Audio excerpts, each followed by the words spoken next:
Situation en Côte d'Ivoire avec notre éditorialiste Rokhaya Diallo.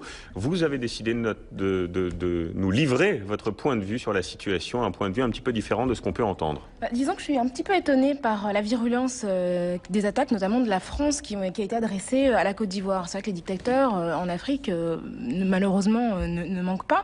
Et Nicolas Sarkozy, très rapidement, a décidé, dans des propos très menaçants, d'adresser vraiment des remarques très négatives à l'égard de la Côte d'Ivoire.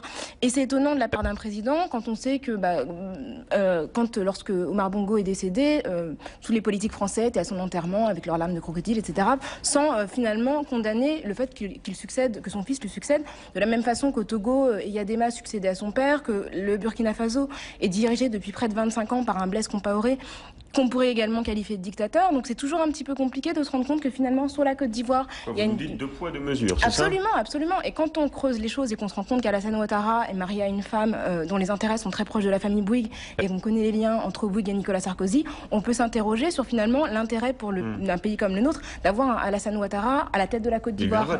Il y a eu un processus je suis d'accord, encadré par les Nations Unies. Ce que je veux dire, c'est que je ne condamne pas la condamnation de Gbagbo, mais l'absence de condamnation d'autres pays. On se rend bien compte que, et puis finalement, on se rend compte qu'au-delà du vote, le fait que Ouattara soit à la tête de la Côte d'Ivoire peut être aussi dans l'intérêt de pays comme le nôtre, puisque c'est aussi un haut fonctionnaire du FMI qui a été quand même rodé à ce management des pays un peu à la mode libérale. Donc il y a quand même des enjeux qui dépassent largement la condamnation qui reposerait sur des droits de l'homme présumés. Je pense que ça, c'est des choses qu'on ne dit pas assez.